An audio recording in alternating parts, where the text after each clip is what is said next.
Alright, hey, here on my second try on replaycast. This time it is not a replay from myself. I already got some kindly sponsored by the Total Tavern Discord community to show casters. Otherwise, you probably would upend only seeing elves, empire, and some lizards on this channel if it's only my own. But yeah, here are some others. I have not seen it yet, though I was a bit spoiled about how the end's gonna be. Um, but I pretend to not know that, or I try to at least. We have here the Beastman against the Tomb Kings. And let's start with the Tomb King army. We have here Tomb King halberds and otherwise mostly spear-based frontline, so 3 halberds, some spears, and 2 other tomb guards, so fairly elite infantry. More elite than you would usually see from Tomb Kings, I figure. Um, and I'm curious how those swords here will perform. The Beastmen have a habit of not caring about armored infantry as much. Then to Boshapti, one of them the chosen of the gods, to mow down everything that is bigger than uh, a dwarf pony, and also ignoring the shields from things, especially minotaurs and something. The butchers of Kalkengard, which you often see with silver shields, they already count as artillery, so they ignore that. And Kartab with Incantation of Protection and the Cursed Blades. So he is completely dedicated to just spamming this lore passive to heal his whole army for a bit more than 1% each time he casts a spell, which can get up a lot, and the Lich Staff increasing the opponent's cooldowns as a side effect to annoy them. It can really deny the opponent good casting positions, though Tomb Kings often have a very static gameplay, so that doesn't matter that much, I find. A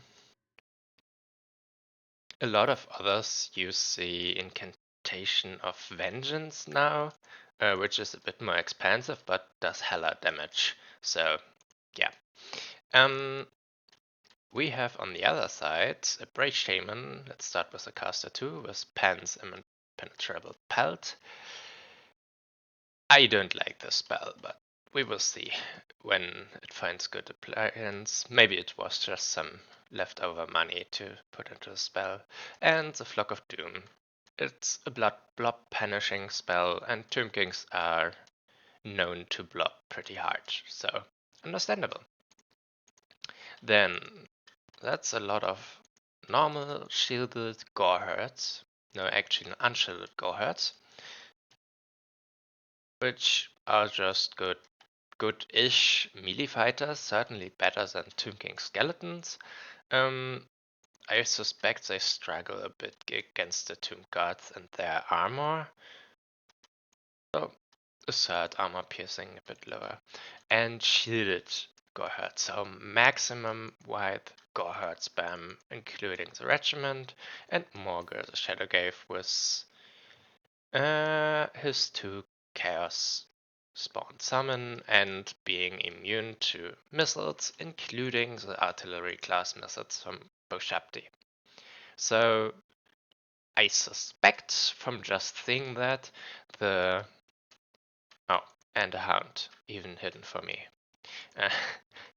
I suspect the idea of the Beastman here is to completely rush in, take those 2 points, and just block them with capture weight for long enough so that the Tomb King player is completely locked out from the point, since their skeletons have weak capture rate now. and only the Tomb Guard has full, so the Beastman player can muster so much more capture weight than the Tomb Kings. And yeah, just stall it and slowly be pushed back until the game is over and won for them. I guess that's the plan. We will see if it works out, and I now finally start, enough talking, and yeah.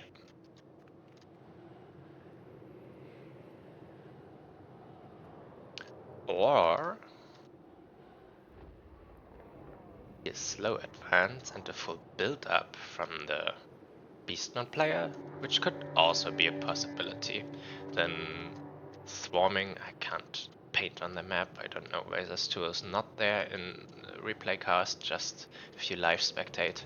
A full build up could then swarm through the sides and try to get into the juicy ranged of the Tomb Kings, and more importantly, don't tank this ranged fire for a longer time.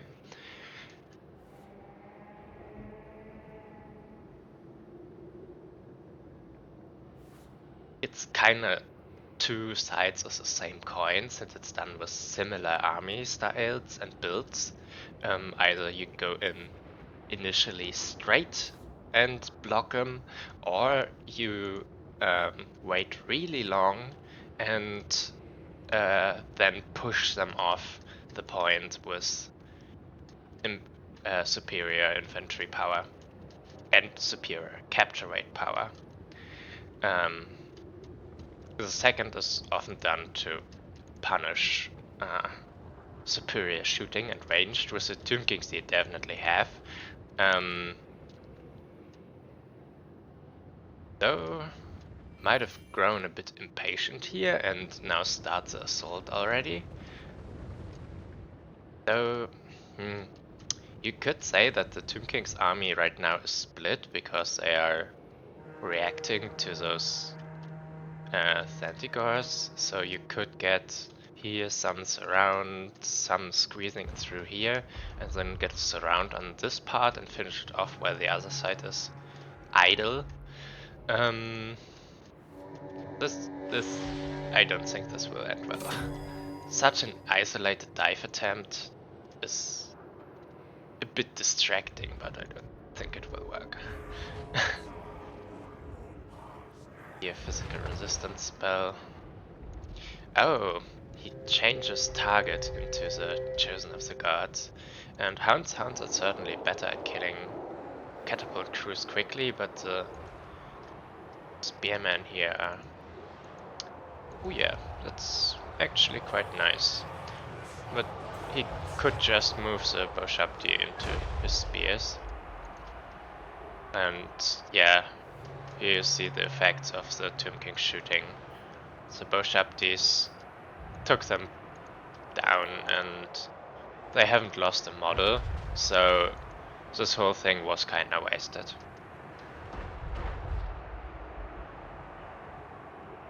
Yeah. And the Screaming Skull, I can super understand why you want to take it out as quickly as possible, especially with the bad-ish leadership of Beastmen. The Gore Herd has only, 62 base. That's State Trooper level, but they are a bit above the pay grade of State Trooper, so for the unit type it's not really good leadership. And Screaming Skulls have this discouraged effect and apply the leadership damaged by artillery -10, so it really drains down the leadership. Though Beastmen take 2 points and might be on a way to take the last one, though this one is guarded by Tomb Guards, 3 of them, so they have full capture rate. This is a summon from Morgur, it doesn't have capture rate. A bit wasted to heat it into spears, I must say.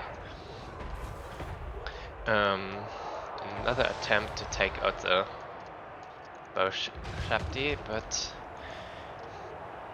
he was quite overextended and split up the forces here. So things like this go ahead, get almost a surround on them, can get a surround by those horses in the next moment. That's a bit careless. Should have tried to maintain a bit of a line. Oh, one forgotten one. So, yeah, trying not to blob is also important against the artillery, but yeah. This is a dilemma, you can't really get on it, and Tomb Kings are excellent at defending them, and with all the healing they get, if you do a half-hearted attempt, it's completely worthless, because they're just gonna heal up. You see the Shabti, they also were at some point a bit lower, and then got quite a bit of healing. So yeah, this point falls down straight again. They took it once with their capture rate, but they didn't push the units off the point and just captured it in passing, kinda. I wonder how Great Weapon Centigars would do into the Boshapti for their armor piercing. Also against the Tomb Guards. Yeah, I guess you don't need armor piercing against them yet.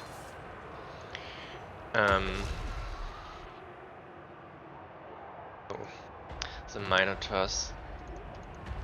Right unit card didn't engage yet, but took a nasty volley from probably the Boshapti and the Eyes of the Desert. 500 value, untouched. Chosen of the Gods. About a quarter ammunition left and 1000 value.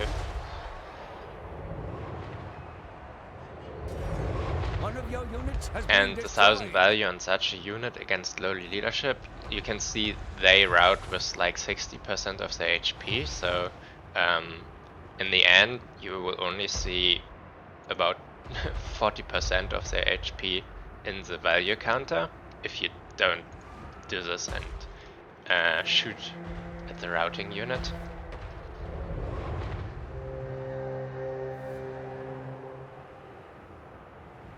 So yeah, this value can be a bit deceptive, since it doesn't include the routed. It's the same reason why those army counters are often utter bullshit. Crumbling and such is not included. This is a nice place for Flock of Doom. Undercasted. Maybe the mana wasn't full. I would have... It's a really good position here with 4 units hit. I would have definitely, if I could, used the overcast. But yeah, you need the wins for that. And the Gorble here also getting shot by the Boshapti. Can't really afford to attack something. Those halberds are a real problem currently, since everything that the Beastmen have that is good against armor is also large units. So they suffer against the halberds, and the melee defense makes them really resilient against the small units. Though, by now the shooting from the Tomb Kings kinda comes to an end. The Chosen of the Gods are done with their reload rate being higher due to rank 9 units than the normal ones. And also they here on their last ammunition. So the Beastmen can maybe now try to come for some resurgence. They set a bit back and gathered forces waiting for the missiles to run out while they shoot in just cheap and unimportant Angors. And now they're doing a second push. Morgur completely ignored, sitting in some unit, but he's not a super good fighter against just clearing slightly armored infantry. You don't want to have him sit in archers or something of value, but this is also not.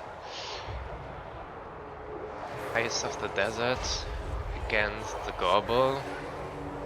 I'm not sure that's a good fight for the Gorbel. Even though he's an anti-large fighter, those things also have halberds, and the Bray Shaman. I guess you do everything you can to keep them from shooting at your stuff currently, so that they don't instantly murder like the butchers of here, because you need them to clear the tomb guard. So occupying them right now is worth it. You see the remaining of the Boshabti here murdering the Minotaurs. You might hear some slight bias here from me. I'm not a fan of Boshabti. I hate them. I find this unit is so immortal. You can't cast it down, you can't shoot it down, you can't melee it down with infantry because it's just faster, and you also can't really rush it down with cavalry because they're so resilient.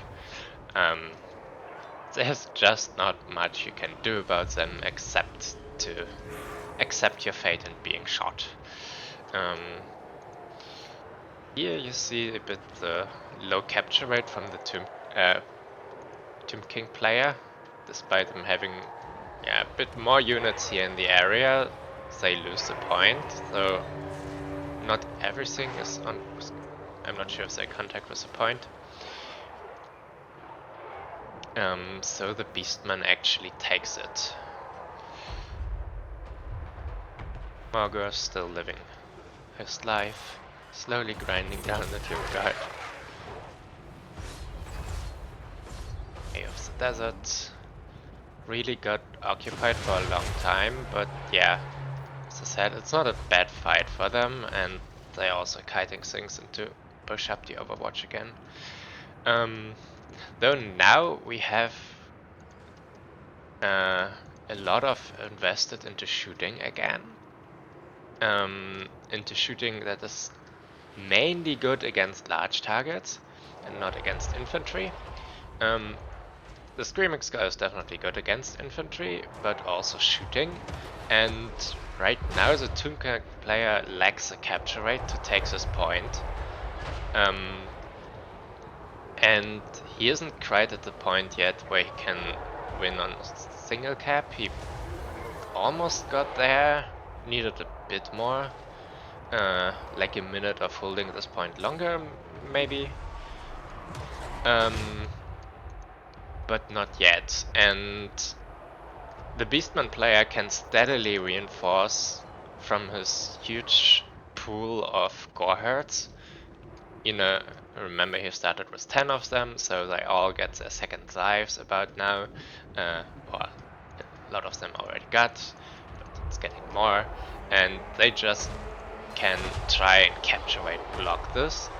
And the shooting also takes extra resources to be protected from the Beastman mobility, which is certainly stronger than the Tomb King mobility. So you have to invest even more of your capture rate, of your potential capture rate into that. That being said, the leadership debuff and such of the Screaming Skull Catapult is probably certainly worth it. And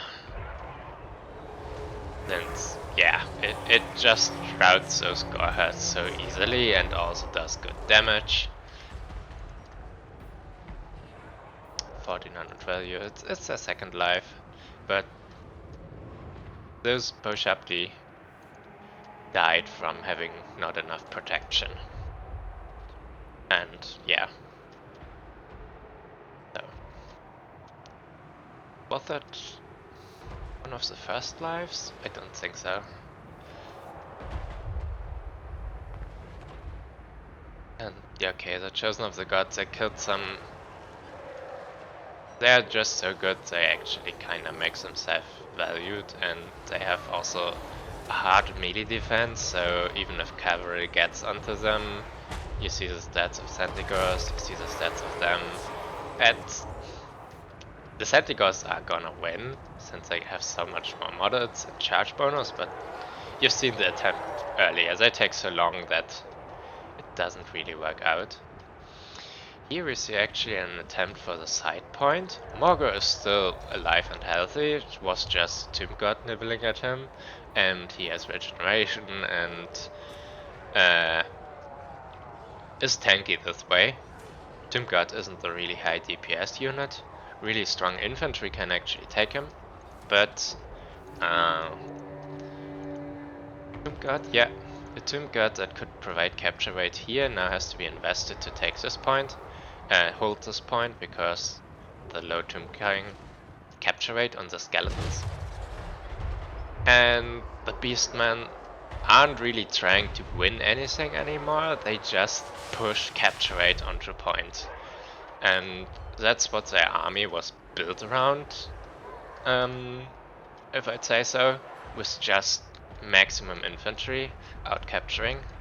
And it really didn't work out in the beginning. We've seen that they just got shot back. Leadership broken back and completely crushed. But the longer the game goes, the more you notice that they can chuck out more infantry, more capture rate, and also from Vanguard points, which actually doesn't matter on this map because of Vanguard points. This one is okayish. This one is really not helpful.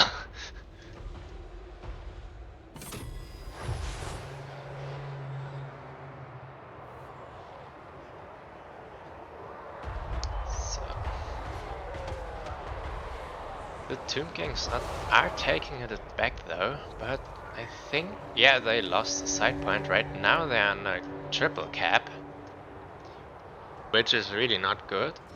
They are reasonably threatening both points again, like this is a mouth that will take it, can't ignore that. But the clock is ticking against them, they need to be quick with this, and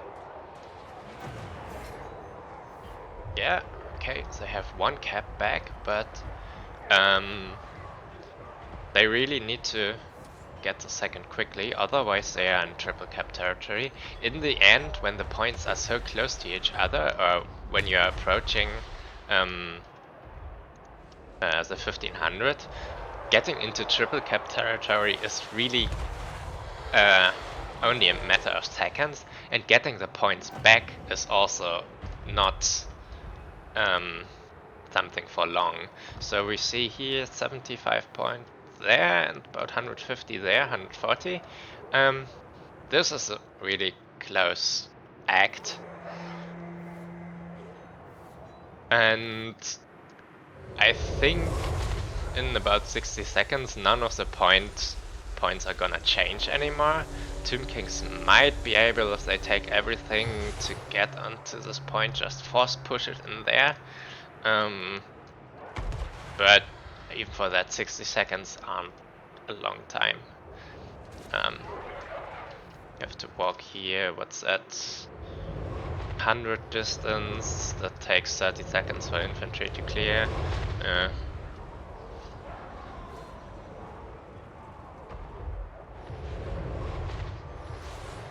Incredibly close in the point, and some of you might now be able to predict where this is gonna end, and we're about there in 5 seconds.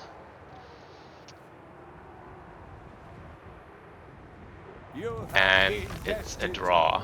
There is only defeat. It's really rare for this to happen. I've only seen a handful in the time I played, and I played a lot, and haven't had one myself. And a lot of close calls, yeah, with like 5 points missed, 10 points missed, 1 point missed at one point.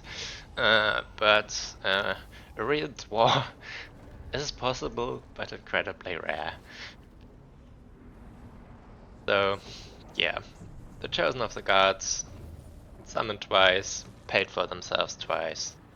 You can't really make things wrong with them.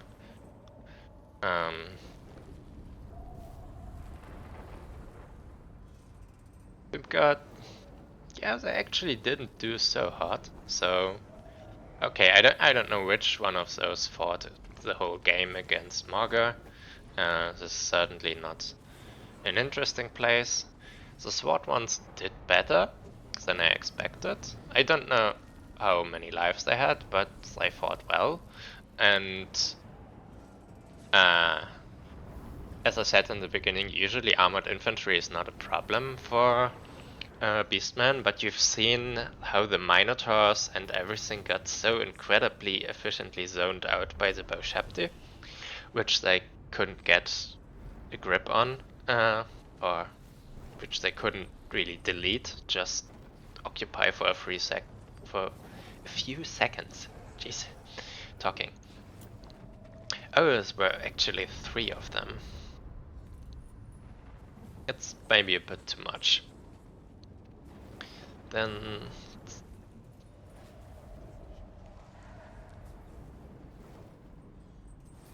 yeah. Just shooting some cav and infantry. A lot of Tomb Guard. Well, it almost worked out.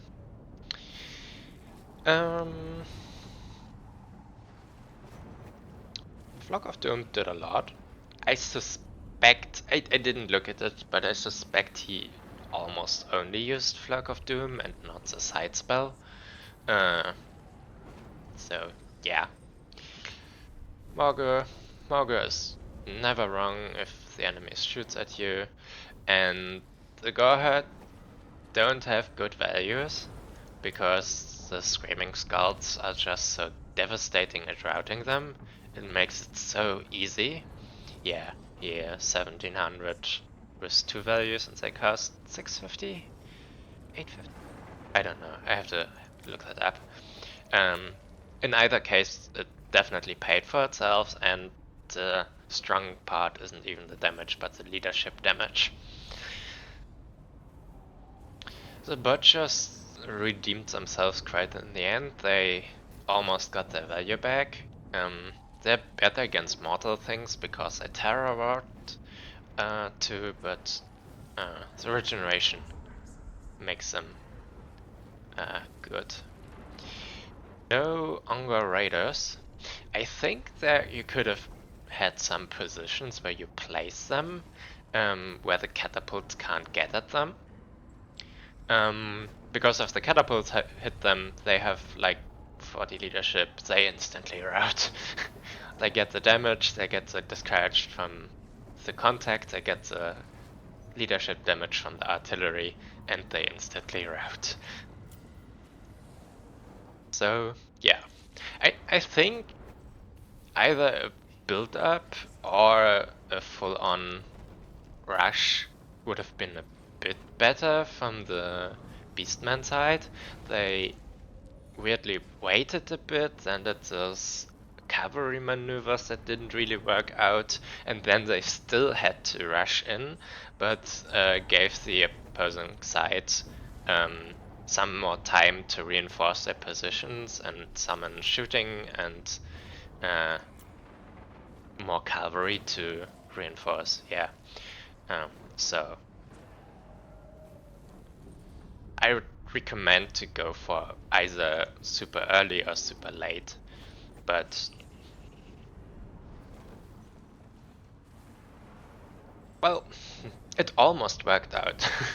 You can't really say both sides had bad strategies when they were literally 1 second away from victory. And on this note, I could ramble on a bit more here, but I won't, because it's getting already long, and see you on the next video, which I don't have yet, so I can't spoil anything. See you!